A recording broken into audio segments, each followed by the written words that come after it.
నమస్కారం. Telugu moral Chronicles కు స్వాగతం. అగ్నిదేవుడు ప్రసాదించిన ఆ దివ్యమైన సువర్ణ పాయసాన్ని అత్యంత భక్తిశ్రద్ధలతో సేవించిన మరుక్షణం నుండే అయోధ్య అంతఃపురంలో ఒక అనిర్వచనీయమైన, వర్ణించలేనంత దైవికమైన మార్పు మొదలయింది. ఆ పాయసం కేవలం ఒక తీపి పదార్థం కాదు, అది సాక్షాత్తు ఆ శ్రీమన్నారాయణుడు మానవరూపంలో భూమి మీదకు రావడానికి ఎంచుకున్న ఒక పవిత్రమైన మార్గం.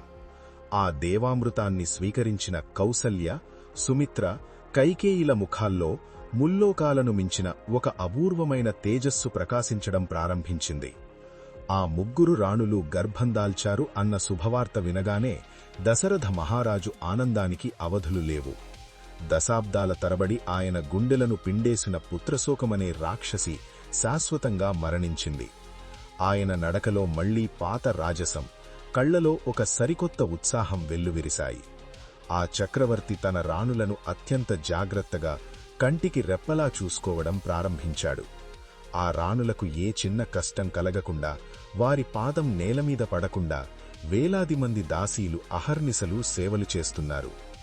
కేవలం అంతఃపురంలోనే కాదు, ఆ రాణులు గర్భందాల్చిన సమయం నుండి కోసలదేశం అంతటా ప్రకృతిలో వింతైన, అద్భుతమైన మార్పులు సంభవించాయి. ఆకాశం ఎప్పుడూ లేనంత నిర్మలంగా మారింది. వీచే గాలి ఎంతో స్వచ్ఛంగా, పారిజాత పూల సుగంధాన్ని మోసుకుంటూ చల్లగా వీచడం మొదలయింది. అయోధ్యకు ప్రాణనాడి అయిన సరయూ నది నీరు మరింత స్వచ్ఛంగా మారి గళగళమంటూ ఎంతో మధురమైన దైవిక సంగీతాన్ని వినిపించసాగింది.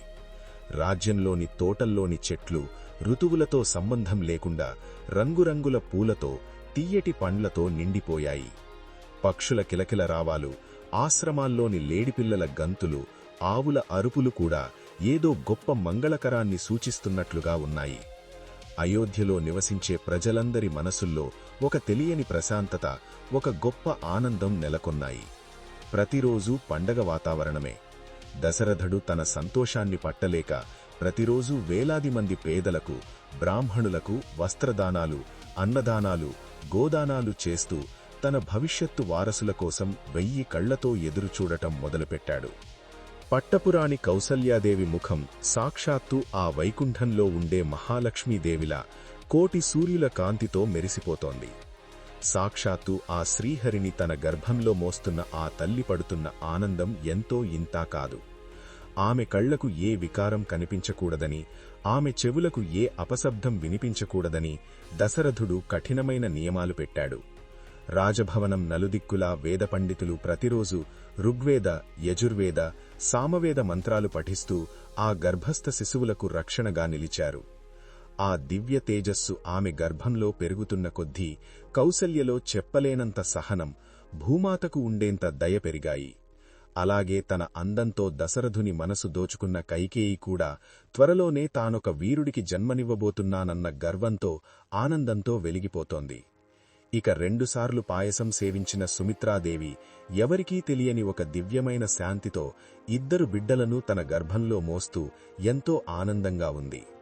ఆ రాణులు ముగ్గురూ ఒకరికొకరు తోడుగా ఉంటూ త్వరలోనే తమ అంతఃపురంలో అడుగులు వేయబోయే పసిపాపల గురించి కమనీయమైన కలలు కనేవారు. ఇలా రోజులు వారాలుగా, వారాలు నెలలుగా గడుస్తున్నాయి. 6 ఋతువులు గడిచిపోయాయి. 12 మాసాల కాలం పూర్తయింది.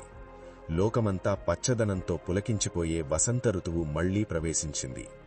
ఆకాశం నుండి దేవతలు, గంధర్వులు, కిన్నరులు, కింపురులు, అప్సరసలు భూమివైపు, ముఖ్యంగా అయోధ్య వైపు నిత్యం వీక్షిస్తూ ఉన్నారు. ఎందుకంటే ముల్లోకాలను పీడిస్తున్న, సాధు జంతువులను, మునులను క్రూరంగా చంపుతున్న రావణాసురుని అంతం చేయడానికి, అధర్మాన్ని రూపుమాపి భూమిపై ధర్మాన్ని 4 పాదాలపై నిలబెట్టడానికి సాక్షాత్తు ఆ శ్రీమన్నారాయణుడు మానవరూపంలో భూమిమీదకు రావడానికి ఎంచుకున్న ఒక పవిత్రమైన మార్గం. ఆ మహా అవతారం భూమిని తాకే క్షణం కోసం సృష్టి అంతా నిశ్శబ్దంగా, అత్యంత భక్తితో ఎదురుచూస్తోంది. ఆ 12 మాసాల కాలం దశరథుడికి వేల యుగాల్లా అనిపించింది.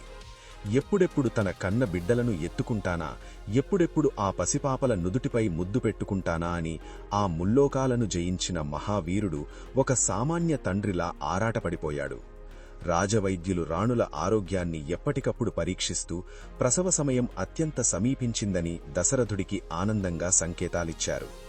ఆ వార్త వినగానే నగరం మొత్తాన్ని పన్నీరుతో కడిగించి, ఇళ్ల ముందు రంగురంగుల ముగ్గులు వేయించి, వీధులన్నీ అంతులేని పూల దాండలతో, బంగారు తోరణాలతో అలంకరించారు. సరిగ్గా ఆ గొప్ప సుముహూర్తం, ఆ పరమాత్ముడు ఈ భూమిపై పడే ఆ అద్భుతమైన క్షణం రానే వచ్చింది. 6 ఋతువులలో రాజులాంటి వసంత ఋతువది. 12 మాసాలలో మొదటిదైన చైత్రమాసం, శుక్లపక్షం, ఆ రోజు పవిత్రమైన నవమీ తిథి. లోకమంతా ఒక అద్భుతమైన, ఏనాడు ఎరుగని ప్రశాంతతతో నిండిపోయింది. ఆకాశంలో సూర్యుడు మధ్యాహ్నం సమయానికి నడినెత్తికి చేరుకున్నాడు. ఆ సమయంలో ఖగోళంలో ఒక మహా అద్భుతం జరిగింది. నవగ్రహాలలో 5 గ్రహాలు అంటే సూర్యుడు, అంగారకుడు, బృహస్పతి, శుక్రుడు, శని తమ తమ ఉచ్చ స్థానాల్లో అంటే అత్యంత శక్తివంతమైన స్థానాల్లో కొలువై ఉన్నాయి. చంద్రుడు అదితిదేవతగా కలిగిన పునర్వసు నక్షత్రంతో కూడి కర్కాటక లగ్నంలో ప్రవేశించాడు. భూమి మీద గాలి ఏమాత్రం శబ్దం చేయకుండా ఎంతో సున్నితంగా వీచడం మొదలయింది. ఎగసిపడే సముద్రాలు కూడా ఆ పవిత్ర ఘడియలో పొంగకుండా ఎంతో ప్రశాంతంగా ఆ పరమాత్మునికి నమస్కరిస్తున్నట్లుగా నిశ్చలంగా మారాయి. మహర్షుల ఆశ్రమాల్లోని హోమగుండాల్లో అగ్ని ఎంతో స్వచ్ఛంగా, ప్రకాశవంతంగా, దైవికమైన వాసనతో ప్రజ్వరీలుతోంది. ఏ మానవమాతృడు వాయించకుండానే ఆకాశంలో దేవదుందుబులు, మంగళ వాయిద్యాలు వాటంతట అవే మోగాయి. గంధర్వులు మధురాతి మధురమైన పాటలు పాడారు. అప్సరసలు ఆకాశ వీధుల్లో నాట్యం చేశారు. సరిగ్గా ఆ అభిజిత్ లగ్నంలో చైత్రశుద్ధ నవమినాడు పగటిపూట కౌసల్యాదేవి గర్భం నుండి సాక్షాత్తు ఆ శ్రీమన్నారాయణుడు ముల్లోకాలను రక్షించే ఆ మహా అవతారం భూమిపై జన్మించింది. ఆ పసిపాప దివ్య మంగళరూపం చూసి ఆ గదిలో ఉన్న దాసీలు, మంత్రసానులు మంత్రముగ్ధులైపోయారు.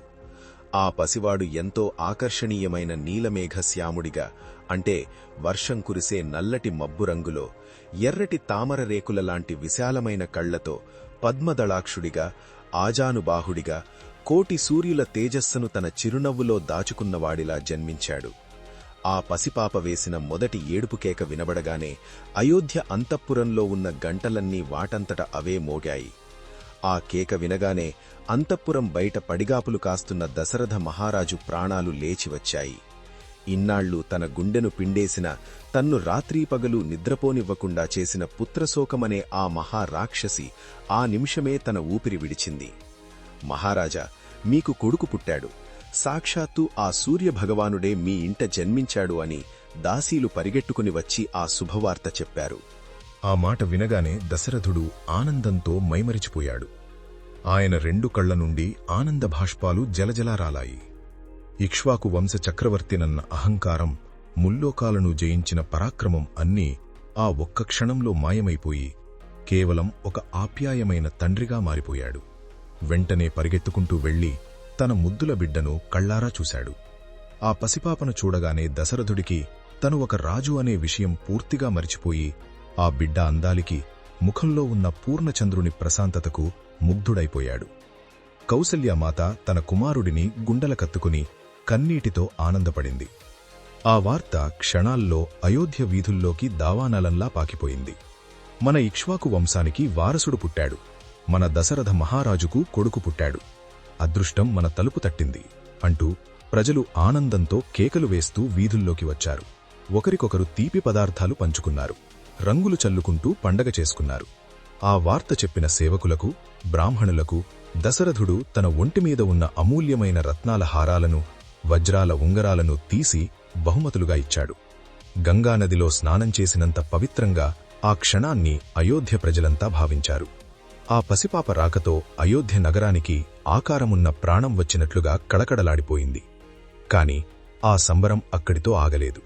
అది కేవలం ఒక గొప్ప ప్రారంభం మాత్రమే. కౌసల్యాదేవికి కుమారుడు జన్మించిన ఆ మరుసటి రోజున మీనలగ్నంలో పుష్యమీ నక్షత్రంలో కైకేయీదేవి గర్భం నుండి ఎంతో తేజోవంతుడైన ఒక కుమారుడు జన్మించాడు. ఆ తర్వాత కొద్దిసేపటికే ఆశ్లేష నక్షత్రం కర్కాటక లగ్నంలో 2 సార్లు పాయసం సేవించిన సుమిత్రాదేవికి ఒకేసారి 2 కుమారులు అంటే కవలపిల్లను జన్మించారు. అలా వసంత ఋతువులో ఆ కోసల దేశపు రాజభవనం నలుగురు అత్యంత అందమైన తేజోవంతమైన కుమారులతో కళకళలాడిపోయింది. నలుగురు సూర్యులు ఒకేసారి తన ఇంట ఉదయించినట్లుగా దశరథుడు ఆనందసాగరంలో మునిగిపోయాడు. ఆ నలుగురు బిడ్డల ఏడుపులు ఆ రాజభవనంలో మారుమ్రోగుతుంటే ఆకాశం నుండి దేవతలు విరామం లేకుండా పూలవాన కురిపించారు. వశిష్ఠ మహాముని ఆ నలుగురు దేవకుమారులను చూసి లోకాలను రక్షించడానికి సాక్షాత్తు ఆ దైవమే నలుగురు మూర్తులుగా జన్మించాడని గ్రహించి చేతులు జోడించి మనస్సులోనే వారికి నమస్కరించాడు. దశరథ మహారాజు తన బిడ్డల జననానికి గుర్తుగా ఖజానా తలుపులు బార్ల తెరిచాడు. లక్షల కొద్దీ ఆవులను వజ్ర వైడూర్యాలతో అలంకరించి బ్రాహ్మణులకు దానంగా ఇచ్చాడు. అంతులేని బంగారాన్ని, రత్నాలను, పట్టు వస్త్రాలను పేదలకు పంచిపెట్టాడు. అయోధ్య నగరంలో పండగ వాతావరణం 1-2 రోజులు కాదు, ఏకధాటిగా 15 రోజులపాటు అంగరంగ వైభవంగా భూతో భవిష్యతి అన్నట్లుగా సాగింది. నగరంలో ప్రతి ఇల్లు అలంకరించబడింది. ప్రతి వీధి సుగంధ ద్రవ్యాలతో నిండిపోయింది. ఆ 15 రోజుల సంబరాల మధ్యనే బిడ్డలు పుట్టి 11 రోజులు ఇట్టే గడిచిపోయాయి. 12వ రోజున ఆ నలుగురు పసిబిడ్డలకు నామకరణ మహోత్సవం అంటే పేరు పెట్టే వేడుకను అత్యంత ఘనంగా జరపాలని కులగురువు వశిష్ఠ మహాముని నిర్ణయించాడు. అయోధ్య నగరం మళ్లీ పెళ్లికూతురులా ముస్తాబయింది. వీధులన్నీ పన్నీటి జల్లులతో తడిచాయి. వజ్ర వైడూర్యాలు పొదిగిల విశాలమైన రాజసభను మల్లెపూలతో, కస్తూరితో, పచ్చని మామిడి తోరణాలతో సర్వాంగ సుందరంగా అలంకరించారు. దేశదేశాల నుండి మహారాజులు, మహామునులు, వేద పండితులు, ఆప్తులు ఆ నలుగురు దేవకుమారులను కళ్లారా చూడడానికి, మనసారా ఆశీర్వదించడానికి అయోధ్యకు తరలివచ్చారు. మంగళ వాయిద్యాలు, శంఖాలావాల మధ్య దశరథ మహారాజు తన ముగ్గురు రాణులైన కౌసల్య, సుమిత్ర, కైకేయీలతో కలిసి ఆ పసికందులను తమ చేతుల్లో పట్టుకుని సభలోకి అడుగుపెట్టాడు. ఆ నలుగురు బిడ్డలను చూస్తుంటే ముల్లోకాల సంపద, సృష్టిలోని దివ్యత్వం అంతా ఆ రాజసభలోనే ఉన్నట్లుగా అందరికీ అనిపించింది. సభలోని వారంతా లేచి నిలబడి ఆ దేవకుమారులకు భక్తితో నమస్కరించారు. వశిష్ఠ మహాముని శాస్త్రోక్తంగా హోమం నిర్వహించి పవిత్రమైన జలాలతో వేదమంత్రాల నడుమ ఒక్కొక్క బిడ్డకు నామకరణ ఘట్టాన్ని ప్రారంభించాడు. సభాంతా నిశ్శబ్దంగా ఎంతో ఆసక్తిగా గురువుగారి వైపు చూస్తోంది. ముందుగా వశిష్ఠుడు పట్టపురాణి కౌసల్యాదేవి ఒడిలో సాక్షాత్తూ ఒక చిన్నారి సూర్యుడిలా, పూర్ణచంద్రునిలా మెరిసిపోతున్న పెద్ద కుమారుడిని చూశాడు. చిరునవ్వుతో మహారాజు వైపు తిరిగి ఇలా అన్నాడు, మహారాజా, ఈ బిడ్డ అపురూపమైన సౌందర్యరాశి. తన దివ్యమైన రూపంతో, అంతులేని సద్గుణాలతో సర్వలోకాలను ఆకర్షిస్తాడు. తన దర్శన భాగ్యంతో అందరినీ రంజింపచేస్తాడు. అందరికీ శాశ్వతమైన ఆనందాన్ని పంచుతాడు. రమింపజేయువాడు కాబట్టి ఈ సకల లోకాభిరాముడికి నేను రాముడు అంటే శ్రీరాముడు అని నామకరణం చేస్తున్నాను అని గంభీరంగా ప్రకటించాడు. రామ అనే ఆ పవిత్రమైన రెండక్షరాల నామం వినగానే సభాంతా ఒక అనిర్వచనీయమైన దైవిక భావనతో జయజయధ్వానాలతో మారుమ్రోగిపోయింది. దేవతలు ఆకాశం నుండి ఆ నామాన్ని కీర్తిస్తూ పూలవాన కురిపించారు. ఆ తరువాత వశిష్ఠుడు కైకేయి ఒడిలో ఉన్న కుమారుడి వైపు చూశాడు. మహారాజా, ఈ బిడ్డ అంతులేని జ్ఞానసంపన్నుడవుతాడు. భవిష్యత్తులో ఈ రాజ్యాన్ని, కష్టమైన ధర్మాన్ని తన భుజాలపై మోసి ప్రజలను కంటికి రెప్పలా పోషించే గొప్ప బాధ్యత తీసుకుంటాడు. భరించేవాడు, పోషించేవాడు కాబట్టి ఈయనకు భరతుడు అని పేరు పెడుతున్నాను అన్నాడు. సభాంతా సంతోషంగా చప్పట్లు కొట్టింది. ఇక 2 సార్లు దైవిక పాయసం సేవించిన సుమిత్రాదేవి ఒడిలో ఉన్న కవల పిల్లల వంతు వచ్చింది. వారిలో పెద్దవాణ్ణి చూసి వశిష్ఠుడు, ఈ బిడ్డ సకల శుభలక్షణాలు కలవాడు, ఐశ్వర్యవంతుడు, తన అన్నయ్యైన శ్రీరామునికి నీడలా ప్రాణంగా ఉండి నిరంతరం ఆయన సేవలోనే తన జన్మను తరింపజేసుకుంటాడు. అందుకే ఈయనకు లక్ష్మణుడు అని పేరు పెడుతున్నాను అన్నాడు. ఇక ఆఖరివాడైన 4వ బిడ్డలు చూసి, ఈ బిడ్డ మహాపరాక్రమవంతుడు, తనలోని అంతర్గత శత్రువులైన కామక్రోధాలను, బాహ్య శత్రువులను వేరుతో సహా పెకలించి సంహరించేవాడు. అందుకే ఈయనకు శత్రుఘ్నుడు అని పేరు పెడుతున్నాను అని నామకరణం చేశాడు. అలా రామ, భరత, లక్ష్మణ, శత్రుఘ్నుల అనే 4 కుమారులు దశరథుని ముద్దుబిడ్డలయ్యారు. ఆ 4 పేర్లు వినడానికి 4 వేదాల్లాగా, ధర్మానికి ఉన్న 4 పాదాల్లాగా అయోధ్య నగరంలో ప్రతిధ్వనించాయి. పుత్రకామేష్టి యాగ సమయంలో అగ్నిదేవుడు ఇచ్చిన పాయసాన్ని రాణులు ఎలాగైతే ప్రేమతో పంచుకున్నారో ఆ 4 అన్నదమ్ముల మధ్య అనుబంధం, ప్రేమ కూడా అచ్చం అలాగే పెనవేసుకుంది. లక్ష్మణుడు ఎప్పుడూ శ్రీరాముని వెంటే నడిచేవాడు. శ్రీరాముడు నిద్రపోతేనే తాను నిద్రపోయేవాడు. శ్రీరాముడు భోజనం చేస్తేనే తాను చేసేవాడు. అలాగే శత్రుఘ్నుడు ఎప్పుడూ భరతుడిని తన ప్రాణంగా భావించి అనుసరించేవాడు. కాలం ఇట్టే గడిచిపోతోంది. ఆ నలుగురు దేవకుమారులు ముద్దులొలికే మాటలతో నవ్వులతో అయోధ్యలో పెరుగుతున్నారు. వారు కాళ్లకు గజ్జెలు కట్టుకుని అంతఃపురంలో అటూ ఇటూ ప్రాకుతుంటే ఆ మువ్వల సవ్వడికి దశరథుని గుండె ఆనందంతో ఉప్పొంగిపోయేది. ముల్లోకాలను జయించిన ఆ మహాచక్రవర్తి తన పిల్లలతో ఆడుకుంటున్నప్పుడు ఒక సామాన్య తండ్రిలా నేలమీద పడుకుని వారికి గుర్రంలా మారేవాడు. వారి నవ్వులు చూసి తన జన్మ, తన ఇక్ష్వాకు వంశం ధన్యమైందని పరవశించిపోయేవాడు. ఈ రామకథలోని ఈ అద్భుత ఘట్టం ద్వారా మనం నేర్చుకోవలసిన గొప్ప నీతి ఏమిటంటే, ధర్మం, భక్తి మరియు ఓపిక ఎప్పుడూ ఓడిపోవు. దశరథుడు తన కష్టకాలంలో అధర్మాన్ని ఆశ్రయించకుండా గురువులను నమ్ముకుని పుత్రకామేష్టి యాగం చేశాడు. ఫలితంగా భగవంతుడే స్వయంగా ఆయన బిడ్డగా అవతరించాడు. అలాగే మనం కూడా మన జీవితంలో కష్టాలు వచ్చినప్పుడు కుంగిపోకుండా, అహంకారం లేకుండా భగవంతుడిని నమ్ముకుంటే మన కష్టాలు కూడా ఒకరోజు సుఖాలుగా, విజయాలుగా మారుతాయి. దశరథుని పుత్రశోకం రామజననంతో ఎలా పుత్రోత్సాహంగా మారిందో మన జీవితం కూడా ఒక అద్భుతమైన మలుపు తిరుగుతుంది. ఆ నలుగురు అన్నదమ్ములు ఎలా పెరిగారు, బాలరాముని విద్యాభ్యాసం ఎలా సాగింది, విశ్వామిత్ర మహర్షి అయోధ్యలో ఎందుకు అడుగుపెట్టాడు అన్న అత్యంత ఆసక్తికరమైన ఘట్టాలను మనం తరువాతి ఎపిసోడ్లో కళ్లకు కట్టినట్లు తెలుసుకుందాం. ఇలాంటి మరిన్ని అద్భుతమైన రామాయణ కథల కోసం మన ఛానల్ను లైక్ చేయండి, మీ ఆత్మీయులకు షేర్ చేయండి. దయచేసి తెలుగు మోరల్ క్రానికల్స్కు సబ్స్క్రైబ్ చేసుకుని బెల్ ఐకాన్ ప్రెస్ చేయడం మర్చిపోకండి. మరో వీడియోతో మళ్ళీ కలుద్దాం. నమస్కారం.